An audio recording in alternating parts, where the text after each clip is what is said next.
Hello, Mike Bradley. Hope you're doing well as always. So, the Ibanez Tube Screamer. This is probably the most copied, most used overdrive pedal, I think, around. I'm safe to say, I think. And obviously, Stevie Ray Vaughan massively made this popular, certainly in the blues world. But pretty much most genres, whoever the player is, chances are they're using or have used a Tube Screamer on their pedal boards. Be it if you're a metal player, if you're a heavy rock player, a rock and roll player, blues player, country player, pop player, even if you're playing some funk and want a little bit of grit, you're probably using a Tube Screamer, or you've heard someone else use a Tube Screamer in those genres. Now, since Ibanez and Maxon, who originally kind of did this type of pedal, since it came out, so many pedal brands have basically copied the Tube Screamer or have their own take on the little green box overdrive pedal. Now, I have a bag here, and before I say what's in this bag, I've never owned an actual Ibanez Tube Screamer. I've had pedals which are very much takes on the Tube Screamer, but I've never had, and this is borrowed, which I'm going to talk about in a second, an actual Tube Screamer by Ibanez. Now, this bag here, the lovely Mark, who I teach, hello mate, you cheeky scamp, he came around for a lesson a few weeks back, and he said, look, do you want to try some Tube Screamers out?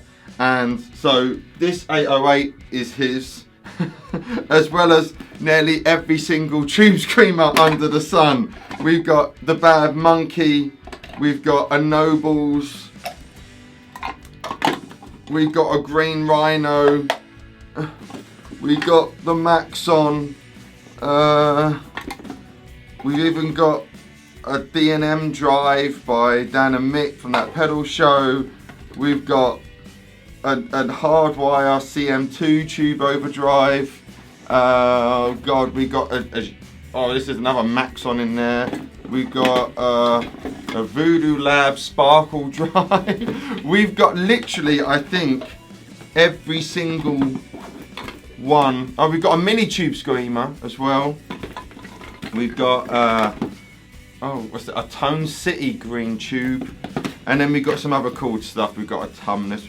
We got load of green pedal style overdrive pedals. Oh yeah, we even have this Tube Screamer, the fancy one, with I think like a valve or something in it. I haven't actually plugged this one in yet. So what I thought I would do, I'll take a few of these overdrive pedals, because I thought if I did all that, that's a very long video. But I thought I'm going to take the ones I'm really intrigued by.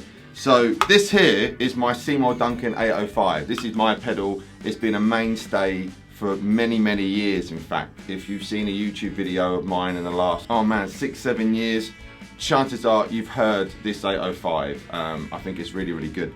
So I thought I'd take the 805, of course the Tube Screamer, which is a lot heavier than the 805, and the Nobles OD-1, and the Bad Monkey, because from that JHS video I thought it's got to be done, and I remember Phil X using this years and years ago.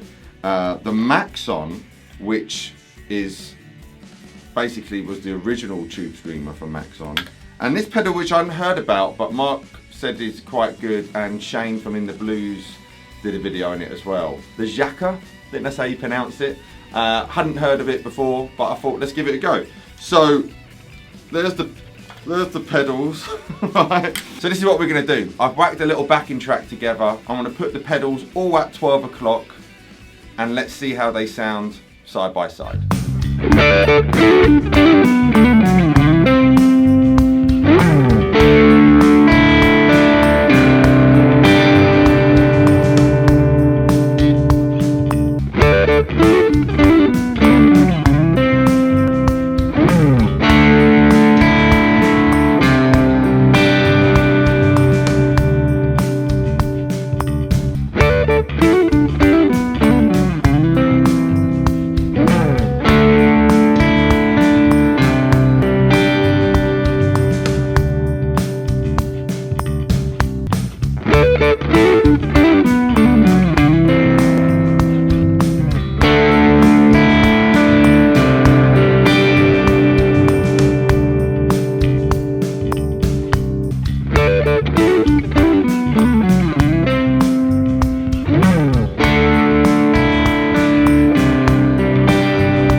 Now, hopefully you found that interesting.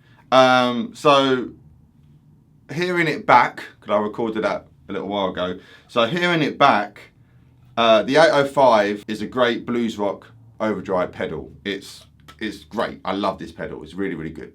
Now, hearing it in the actual track, hearing it with a backing track, the Maxon is a bit mellower than the 805 when you're hearing it in the backing track, but really like the sound of this too. Now, the Jacques and the Bad Monkey, to me, sounded like the exact same pedal. Did you think that? Hopefully you're putting your answers in the comment section below. I really want to know what you're thinking, so we can kind of share ideas at the same time here. So yeah, are you agreeing with me there? To me, the Bad Monkey and the Jacques, the outputs, like I say, everything was at 12 o'clock, everything was exactly the same. And these probably had the lowest output, I reckon. And personally, that's what I'm hearing when I'm hearing it back in the track. And I wouldn't be at all surprised that the exact same circuits are in these pedals.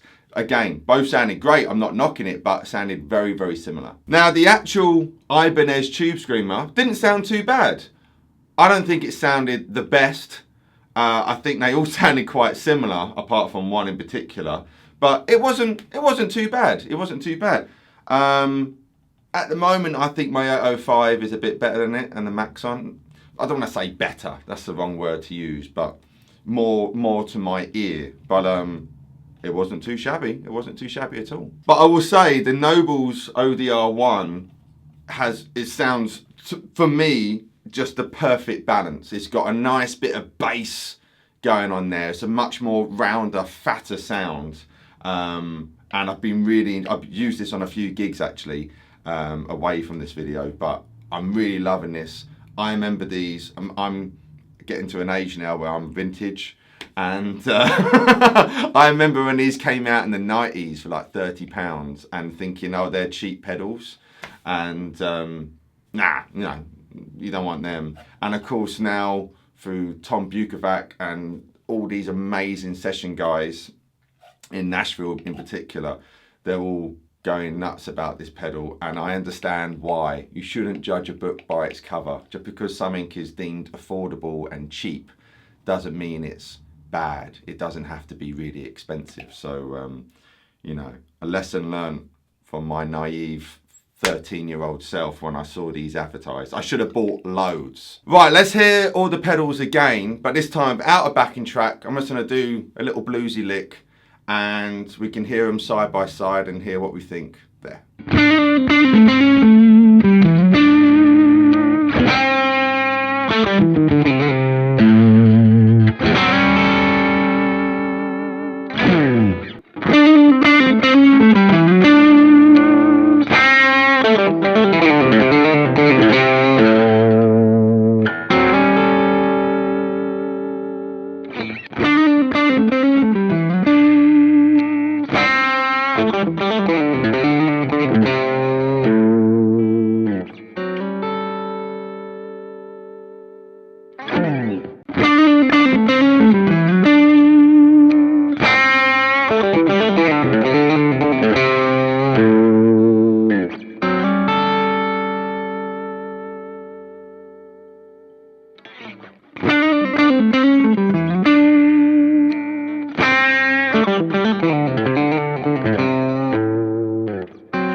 Now, what are we thinking after that? To me, the first thing I'm picking up is that the Maxon and the 805 really sounded very, very similar when they were kind of just played with just guitar, with no backing track, nothing balanced in a mix or anything like that, just pure guitar. Again, everything was set at 12 o'clock, everything was set exactly the same. This is quite weighty as well, actually, thinking about it. Yeah, it's like the Tube Screamer. But yeah, this is very light, this pedal. Who knows if that adds anything to it, I don't know. But regardless of that, I thought these two sounded very, very, very similar. Now, I'm even more convinced, are you, that these two are basically the same pedal. They sounded very, very much the same. Again, much lower output.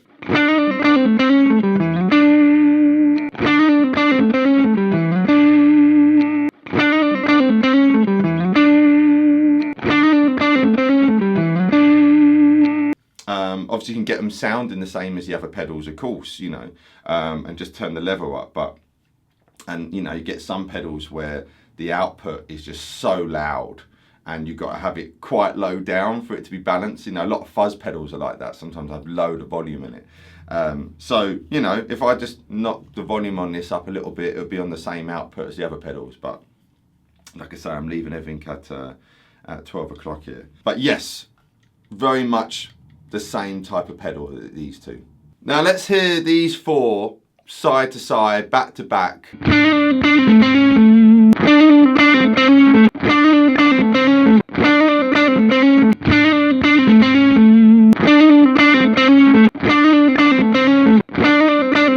The Seymour and the Maxon back to back.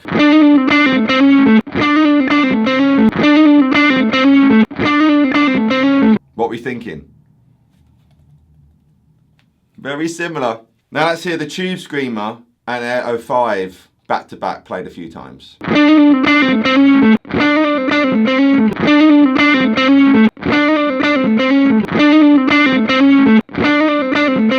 Now the Nobles and the Tube Screamer.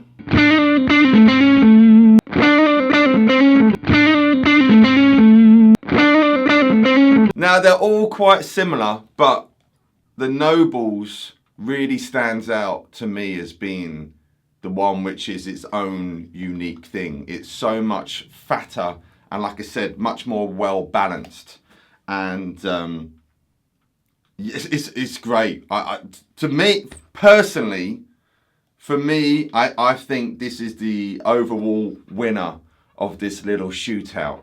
And then the rest are all very similar. When I say the rest, really, the Tube Screamer, the Seymour Duncan 805 and the Maxon are all quite similar. Have a little characteristic difference. But again, this is with everything set at 12 o'clock. So again, you could either back off the overdrive or either add more of the tone control or less of the tone control. I'm really enjoying this Nobles, and to the fact where I think I'm going to have to get one actually myself.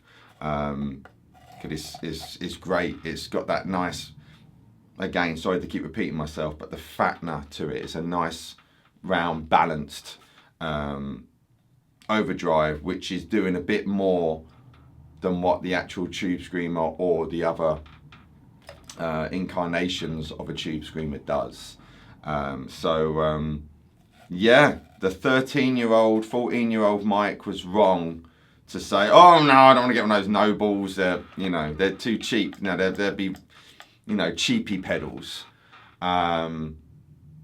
Which was, I don't know what, actually, why did I think that? Because then I got a Boss SD1 when I was 17, and I think that was £39. So I don't think it was, it's a long time ago. It's a long time ago, but I remember just seeing the advertisement for it in a guitar magazine for these Nobles, and just judging a book by its cover and like, nah.